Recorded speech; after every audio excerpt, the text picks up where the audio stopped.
రాష్ట్రంలో 250 కోట్ల రూపాయల స్కామ్కు ప్రభుత్వం పాల్పడిందని వైసీపీ జిల్లా ఉపాధ్యక్షుడు మందల వెంకటశేషయ్య ఆరోపించారు. నెల్లూరు వైసీపీ కార్యాలయంలో ఆయన మీడియా సమావేశం ఏర్పాటు చేశారు. ఈ సందర్భంగా ఆయన మాట్లాడుతూ అసలు కుట్టు మిషన్లు ఎక్కడ పెట్టారో, ఎందుకు పెట్టారో, ఎలా తీస్తున్నారు అర్థం కావటం లేదని ఆయన ఆవేదన వ్యక్తం చేశారు. టెండర్లలో అవకతవకలు జరిగాయని, టెండర్లు వెంటనే రద్దు చేయాలని డిమాండ్ చేశారు. కూటమి ప్రభుత్వం ఏర్పడినప్పటి నుంచి దాదాపు సంవత్సరం కాలం, దాదాపుగా 11 నెలలు గడుస్తుంది. అయితే ఎన్నికల్లో ఇచ్చినటువంటి ఏ వాగ్దానాన్ని అమలు చేయలేదు. కానీ ఎన్నికల్లో చేయనటువంటి కొన్ని హామీలను వాళ్ళకి స్కీముల పేరుతో స్కాములుగా మార్చుకుని వాటి ద్వారా ఈరోజు వాళ్ళ యొక్క పార్టీ కార్యనాయకులకి ఈరోజు దోచిపెట్టే కార్యక్రమాలు జరుగుతున్నాయి. ముఖ్యంగా బీసీల మహిళలకి కుట్టు మిషన్లకే పేరుతో ఈరోజు ఒక భారీ దోపిడీకి తెలుగుదేశం ప్రభుత్వం స్కెచ్ చేసింది. దాదాపుగా 154 కోట్ల రూపాయల దోపిడీకి ఈరోజు రంగం సిద్ధం చేసుకుని దానికి తగ్గట్టుగా ఈరోజు పావులు కదుపుతున్న పరిస్థితులు మనం గత కొంతకాలంగా మీడియాలో చూస్తూ ఉన్నాం. మీడియాలో ఎన్ని కథనాలు రాసినా ఈ ప్రభుత్వానికి చీమ కుట్టినట్లు కూడా ఉండదు.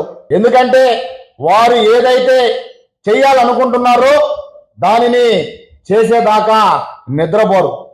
ఈ విధంగా మహిళా దినోత్సవం నాడు, సాక్షాత్తు మహిళా దినోత్సవం రోజున మహిళలకి ఐటీ, ఏఐ టెక్నాలజీ పేరు చెప్పి కుట్టు మిషన్లని దాదాపుగా కుట్టు మిషన్ గ్రామీణ ప్రాంతాల్లో, పట్టణ ప్రాంతాల్లో అన్నిటిలో కూడా కుట్టు మిషన్లో శిక్షణ ఇచ్చి ఆ కుట్టు మిషన్ని పంపిణీ చేసేందుకు ఈ యొక్క కుట్టు మిషన్ల పంపిణీ కార్యక్రమానికి శ్రీకారం చుట్టడం జరిగింది.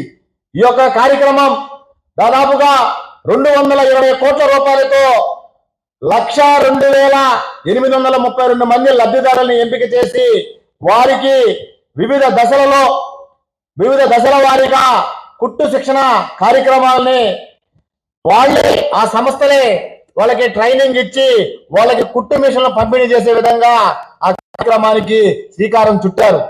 అయితే మేము అడిగేది, ఏదైతే ఈ యొక్క కుట్టు మిషన్ ట్రైనింగ్ ఇన్స్టిట్యూషన్స్ ఉన్నాయో వాటిలో ముఖ్యంగా కేంద్ర సంస్థల ద్వారా గుర్తింపు పొందినటువంటి society for employment generation and enterprises development in Andhra Pradesh, SEEDAP, అలాగే ఆంధ్రప్రదేశ్ పారిశ్రామిక సాంకేతిక కన్సల్టెన్సీ సంస్థ ఏపీఐటీసీఓ తో పాటు కేంద్ర సంస్థ దీన్ దయాళ్ ఉపాధ్యాయ గ్రామీణ కౌశల్ యోజన DDUGKY, ఈ సంస్థలో కేంద్ర ప్రభుత్వం ద్వారా ఈ యొక్క కుట్టు మిషన్ల శిక్షణలో ఇవి పేరు పొందినటువంటి సంస్థలు ఉన్నాయి. శిక్షణ ట్రైనింగ్ కార్యక్రమాలు చేపడితే అవి ముందుకు వెళ్తే పరిస్థితులు ఉన్నాయి. అయితే అవి కాకుండా అలాగే ఆంధ్రప్రదేశ్ బీసీ సహకార ఆర్థిక సంస్థ ద్వారా ఈ యొక్క భారీ స్కామ్ కి శ్రీకారం చుట్టడం జరిగింది. దీనికి ఏ విధంగా వీళ్ళు దోపిడీకి తెరలేపారంటే, దీనికి సంబంధించి ఫ్రీ బిడ్ లో మొత్తం 65 కంపెనీలు పాల్గొన్నాయి. ఈ 65 కంపెనీల్లో 56 సంస్థల్ని అసలుకి ఆ బిడ్ ఓపెన్ చేయకముందే తిరస్కరించేశారు. వాటిల్లో వివిధ కారణాలు చూపించారు. వాళ్ళకి క్వాలిఫై కానిటువంటివని, కాగితాలు సక్రమంగా లేవని రకరకాల కారణాలు చూపించి 56 సంస్థలని బిడ్ ఓపెన్ కాకముందే తిరస్కరించడం జరిగింది. వాటిల్లో పాన్ ఇండియా కంపెనీగా గుర్తింపు పొందినటువంటి ICA సంస్థ కూడా ఇందులో ఉండడం విశేషం. పాన్ ఇండియా సంబంధించి ట్రైనింగ్ సెంటర్లో వీటిల్లో ఇది ప్రపంచ ప్రఖ్యాతి, దేశవ్యాప్తంగా ప్రఖ్యాతి కాదినటువంటి సంస్థ. దానిని కూడా వీళ్ళు తిరస్కరించారు. దాంతోపాటు ఇక మిగిలిన 9 కంపెనీలు ఉన్నాయి. ఆ 9 కంపెనీల్లో టెండర్లు ఏదైతే బిడ్ ఓపెన్ చేసిన తర్వాత వాటిలో సంబంధించి 6 సంస్థలని తెరిచే ముందుగానే వాటిని కూడా తిరస్కరించారు.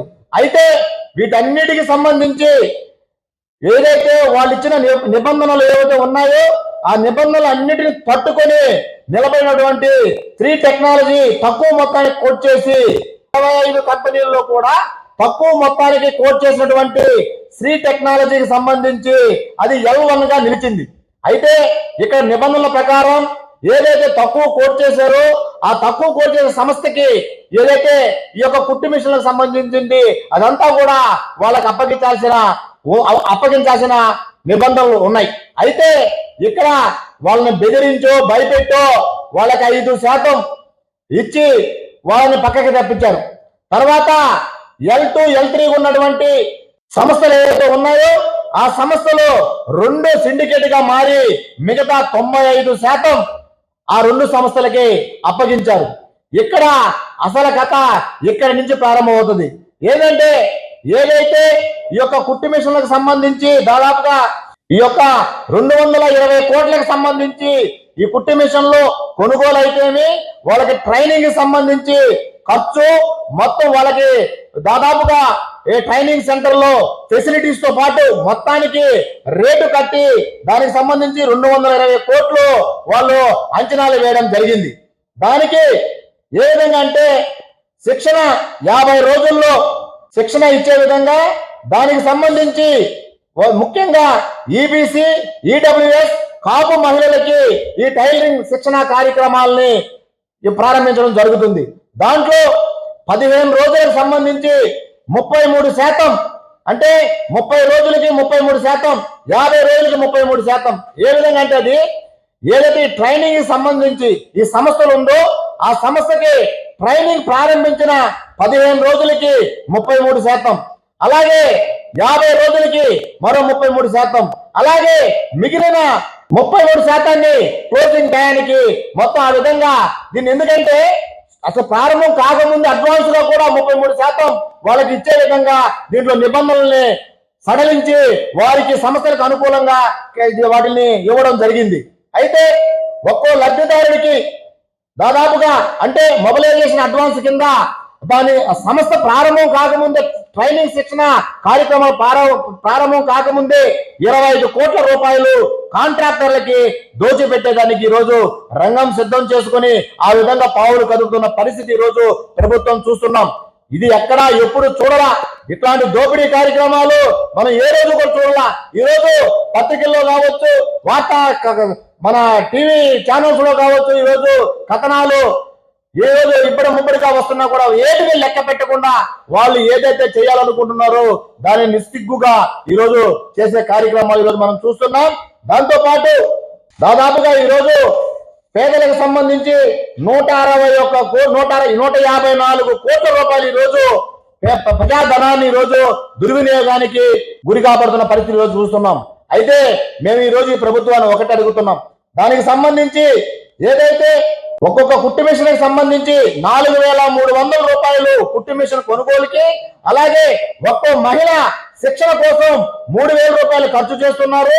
ఈ విధంగా దాదాపుగా మొత్తం మీద ఏదైతే ఈ యొక్క 1,02,832 మంది లబ్ధిదారులు ఉన్నారో వాళ్ళకి 75,006 కోట్ల రూపాయలు అంటే 75.06 కోట్ల రూపాయలు మాత్రమే ప్రభుత్వం ఖర్చు అవుతుంది. మిగిలినటువంటి 154 కోట్లకు లెక్కలు లేవు. ఆ లెక్కలు లేకుండా ఒక్కో లబ్ధిదారు పేరు మీద దాదాపుగా 16,000 రూపాయలు ఈరోజు ఒక్కో లబ్ధిదారుడి మీద 16,000 రూపాయలు ఈరోజు దోపిడీకి గురి చేస్తూ ఈ యొక్క కుట్టు మిషన్ల పంపిణీ పేరుతో ఈరోజు ప్రభుత్వం దోపిడీకి తెరదీసింది. కాబట్టి దీన్ని వైఎస్ఆర్ కాంగ్రెస్ పార్టీ నెల్లూరు జిల్లా తరఫున దీన్ని తీవ్రంగా ఖండిస్తున్నాం. దీనిపైన బీసీ జిల్లాలోని బీసీ నాయకులు, బీసీ మహిళలు అందరూ కూడా కలిసి ఐక్యంగా ఈ యొక్క దోపిడీ మీద పోరాటం చేస్తామని చెప్పి సందర్భంగా తెలియజేస్తున్నా. మనందరికీ తెలుసు చంద్రబాబు గారు స్కీమ్ అంటే దానిలో ఒక పెద్ద స్కామ్ ఉంటుందని. అలాంటిదే ఫస్ట్ దీన్ని 100 కోట్లతో ప్రపోజల్ పెట్టారు. వెంటనే దాన్ని 257 కోట్లు చేశారు. అంటే స్కీమ్ ప్రపోజల్లోనే ఇంత ఖర్చు అవుద్ది అనుకుంటే వెంటనే ఇంకో 15 రోజుల్లో దాన్ని 257 కోట్లకు పెంచారు. 1,00,000 మంది బీసీ మహిళలకి 1,00,000 మంది బీసీ మహిళలకి కుట్టు మిషన్లు పంపిణీ, వాళ్ళకి శిక్షణ ఇచ్చి కుట్టు మిషన్లు దానికి సంబంధించిన సామాగ్రి ఇచ్చే ఇదనమాట. చంద్రబాబు గారు ఇంతకుముందు ఏం చెప్పారు? ప్రతి ఇంట్లో ఒక ఏఐ టెక్నాలజీ నేర్చుకున్న పిల్లవాడిని కానీ ఒక స్త్రీని కానీ తయారు చేస్తాను, అలాగే ఒక సాఫ్ట్వేర్ ఇంజనీర్ని తయారు చేస్తాను అని చెప్పారు. కానీ ఇదేంటి, ఇది చూస్తే కుట్టు మిషన్ల ట్రైనింగ్. అది అయినా సక్రమంగా చేస్తున్నారా అంటే లేదు. ఈరోజు 175 నియోజకవర్గాల్లో ఎక్కడ కుట్టు సెంటర్లు ఉన్నాయో ఎవరికి తెలియదు. ఆ కుట్టు సెంటర్లు కూడా కొన్నిట్లో ప్రభుత్వ కార్యాలయాల్లో పెడుతున్నారు, అంటే ఆ కాంట్రాక్టర్ ఖర్చు లేకుండా. పెనమలూరులో అయితే పెనమలూరు కాన్స్టిట్యున్సీలో ఏకంగా టీడీపీ ఎమ్మెల్యే ఆఫీసులోనే కుట్టు శిక్షణ తరగతులు అక్కడే పెడుతున్నారు. ఇది 45 రోజుల ప్రోగ్రాం. ఈ 45 రోజుల్లో 360 గంటలు శిక్షణ ఇవ్వాల ప్రతి ఒక్కరికి. కానీ వీళ్ళు ఇస్తుండేది 360 గంటలు ఎట్లా అంటే పొద్దున 4 గంటలు, సాయంత్రం 4 గంటలు శిక్షణ ఇవ్వాలి. వీళ్ళు ఇచ్చేది పొద్దున ఒక బ్యాచ్కి 3 గంటలు, సాయంత్రం ఇంకొక బ్యాచ్కి 3 గంటలు. అంటే అక్కడే సగం ఖర్చు కటింగ్ అయిపోతా ఉంది. వాళ్ళు చెప్పిన లెక్క ప్రకారం ప్రతి ఒక్కరికి, ప్రతి మహిళకి 3000 ఖర్చు అవుద్దన్నారు శిక్షణకి. అలాగే కుట్టు మిషను సామాన్లు ఇచ్చేదానికి 4300, అంతా కలిసి 7500. అన్ని కలిస్తే 1,02,000 మందికి ఖర్చు అయ్యేది 72 కోట్లు, 72 కోట్ల చిల్లర. ఇంకా పైన ఇంకేదైనా వాళ్ళకి కావాల్సిన స్నాక్స్ లేదో అది ఇది వేసుకున్నా కూడా ఒక 5 కోట్లు 10 కోట్లు అవుద్ది. దీనంతా మొత్తం మీద 150 కోట్ల పైన స్కామ్ చేసేదానికి ప్లాన్ చేసుకున్నారు. ఆ ప్లానింగ్ ప్రకారం ఈరోజు జరుగుతూ ఉంది. ఎన్నో మనం చూస్తూ ఉన్నాం. ఈరోజు రాజధాని కట్టడంలో కూడా ఎంత స్కామ్ జరుగుతూ ఉందో చూస్తూ ఉన్నాం. ప్రతి స్కీము ఒక స్కామే. ఎన్నో అబద్ధపు హామీలు ఇచ్చారు ఎలక్షన్కి ముందు. ఆ అబద్ధపు హామీల్లో ఒక్క హామీ కూడా ఈ రోజుకి నెరవేర్చిన పాపాన పోలా. అలాగే దీనిలో జరిగింది మెయిన్గా ఏంటంటే, అదే సోదరుడు చెప్పాడు, 65 కంపెనీలు ప్రీబిడ్కి వచ్చాయి. 65 కంపెనీలు ప్రీబిడ్కి వస్తే 56 కంపెనీలను ముందే తోసేశారు పక్కకి. మిగతా 6 కంపెనీల్లో ఎట్టో వాళ్ళు పెట్టిన కండిషన్స్ కన్నిటికీ తట్టుకొని వచ్చి L1గా శ్రీ టెక్నాలజీ అని నిలిచింది. మామూలుగా టెండర్ అయితే ఏం చేయాలా, L1కి ఇవ్వాలా. కానీ ఇక్కడ ఏం చేశారంటే L1కి 5% ఇచ్చి L2ని L3ని కంబైన్ చేసి, దీనిలో ఈ కంబైన్ చేయడంలో కూడా ఒక చంద్రగిరి ప్రజాప్రతినిధి హస్తం ఉందనేది బాగా బయటకు వచ్చిన విషయం. ఆయన వాళ్ళిద్దరిని కలిపి వాళ్ళిద్దరికి 95% వచ్చేటట్టు ఏర్పాటు చేశారు. ఈ ఏర్పాటు చేయడానికి కారణం ఏంటంటే పెద్దలకి, గవర్నమెంట్లో ఉండే పెద్దలకి ఈ 150 కోట్లు చేరే విధంగా వాళ్ళు ప్లాన్ చేసుకున్నారు. అది పోతే మొబిలైజేషన్ అడ్వాన్స్ 25 కోట్లు ఇచ్చారు. ఇంతకుముందు జగన్మోహన్ రెడ్డి గారి గవర్నమెంట్లో అసలు మొబిలైజేషన్ అడ్వాన్స్ అనేది తీసేశారు. 1000 కోట్ల వర్క్లకు కూడా అంతకుముందు ఉండేది మొబిలైజేషన్ అడ్వాన్స్. మొబిలైజేషన్ అడ్వాన్స్ తీసుకొని కాంట్రాక్టర్లు ఆ పనులు చేయకుండా ఆ డబ్బులు తీసుకెళ్లి వేరే దగ్గర ఇన్వెస్ట్ చేసి ఆ మొబిలైజేషన్ అడ్వాన్స్ అనేది తీసేశారు. ఎవరికి ఇచ్చే పరిస్థితి లేదు అప్పట్లో. దాన్ని ఒక జీవో తెచ్చి మొబిలైజేషన్ అడ్వాన్స్ ఇవ్వమని చెప్పి జగన్మోహన్ రెడ్డి గవర్నమెంట్లో చెప్పారు. ఇప్పుడు ఇవన్నీ స్కీముల కింద స్కాములు కాబట్టి మొబిలైజేషన్ అడ్వాన్స్ కూడా 25 కోట్లు ఇచ్చేశారు ముందే. మొత్తం 20 కోట్లు 50 రోజుల్లో ఎత్తేసే ప్లాన్. ఈరోజు చంద్రబాబు గారి పరిపాలనలో ప్రతి ఒక్కటి స్కామే. ఎలక్ట్రిసిటీ కూడా తెలుస్తూ ఉంది. మనం జగన్మోహన్ రెడ్డి గారి టైంలో ₹2.49 కొంటే ఏదో పెద్ద ఎవరో డబ్బులు తీసుకున్నారు, ఎవరి దగ్గర డబ్బులు తీసుకున్నారు జగన్మోహన్ రెడ్డి గారు ప్రచారం చేసి. ఈరోజు చూసాం మనం న్యూస్ పేపర్లో ₹4.60 20 సంవత్సరాలకి ఒక సంస్థతో చంద్రబాబు గారికి కాంట్రాక్ట్ ఒప్పందం కుదుర్చుకున్నారు. అంటే ఎన్ని వేల కోట్లు దీనిలో చేతులు మారి ఉండాలో ఆలోచించండి. ఏదైనా జగన్మోహన్ రెడ్డి గారు దేశంలో ఎక్కడా లేనంత తక్కువకి ఆ రోజు విద్యుత్ కొనుగోలు చేశారు. ఈరోజు దేశంలో ఎక్కడా లేనంత ఎక్కువకి విద్యుత్ కొనుగోలు చేస్తున్నారు. కాబట్టి రాబోయే రోజుల్లో ఈ స్కాములన్నీ వైఎస్ఆర్సీపీ తరఫున బయటకు తీసుకొస్తాం, ప్రజల్లో ఆందోళన చేస్తాం, ప్రజలకి అవగాహన కల్పిస్తాం. రాబోయే రోజుల్లో ఈ ప్రభుత్వాన్ని ఒకటి వేళ్లతో పెళ్లగించి వైసీపీ గవర్నమెంట్ వచ్చే విధంగా మేమందరం ప్రయత్నం చేస్తాం. ప్రజలు కూడా దీనికి ఇవన్నీ ఆలోచించి సహకరించాలని కోరుకుంటూ